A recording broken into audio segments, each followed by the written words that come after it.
Tonight we are sharing the story of Erik Edge and his family's effort to share his story in the hopes of inspiring people to live their best life and show those around you how much they matter. And while the story begins with the death of a local teenager, it's really a story about his life that is continuing to impact people all around the world. And it's one you will only see on KREM 2 News. KREM 2's Laura Papetti is with us tonight. And Laura, you've got a bracelet on that really sums up what the family wants to say. That's right. I want to show this bracelet on camera closely, and it says, Erik lived his dash, will you? And tonight we talk about what the dash means, how his family is working to assure Erik's dash continues to bring light and life to the world around us by serving communities for generations to come. That dash represents all the time that they spent alive on Earth, and now only those who loved them know what that little line is worth. If we treat each other with respect and more often wear a smile, remembering this special dash might only last a little while. Sarah Edge believes that life shouldn't be measured by dates, not by birth or death, but rather by what happens in between. Your dash represents what you've done with your life. It made an positive impact on the world. She believes in living your dash. In fact, it is a strong family belief to the point where she and husband Mark both have small dashes tattooed near their wrists. It's our family thing to make our dash count and to live our best life. It is the dash of their brother and son Erik that brought us to the Edge's Cheney family home this fall. He was my sunshine. He just had a light that just would transform any room. That's unbelievable how good he was.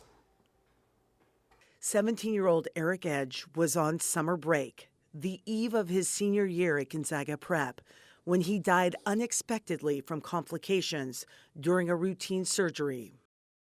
His family determined that Erik's light, his dash, was not done. When he was 14, I was able to take him with me on a mission trip to Honduras. He actually got to see what people had, what they didn't have. Wanting to hear Erik's name and for people to remember his heart, the Edges are determined to build wells all over the world in Erik's name. Sarah had the great idea of, why don't we take all these funds that people are donating and develop a well in a country and it be dedicated in Erik's name. We want to make a positive impact on his behalf.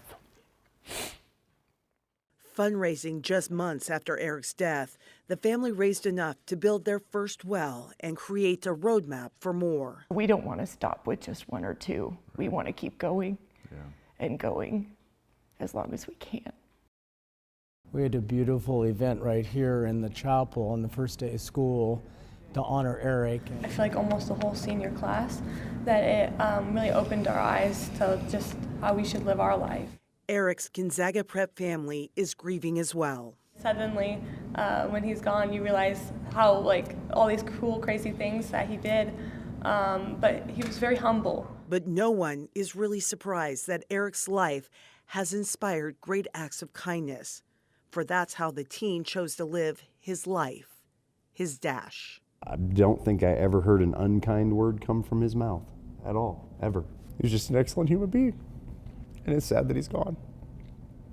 And it's really silly in a disappointing way that I feel like I missed out, and I feel like Max is gonna miss out on sharing some of those experiences with Erik. Erik's friends and his family are encouraging people to say his name, remember his goodness, and maybe even reshift their focus. I think Erik Edge is an excellent role model for that we can hold up as an example to people of how to be somebody for others, that was living not just for himself and for his own benefit, but for the good of the world. All right, so we're going to be putting that story on KREM.com and posting how you can donate if you'd like to build wells again in Erik's name. They are being supported and working with Living Water. I also do want to mention that Erik and his family are very special to us at KREM. We met Erik and his brother Zach, you saw in the story, when they were just young kids, and the family would come in and make a yearly donation to Tom's Turkey Drive. Little boys at the time carrying bags of coins to help the cause. And both myself and Tom Sherry thought the boys were so special from the get-go, the whole family. Zach said to me during the interview, big grief means big love. And from all of us to Zach, Sarah, and Mark, we have love for you, and we hope by sharing this story, something positive will happen.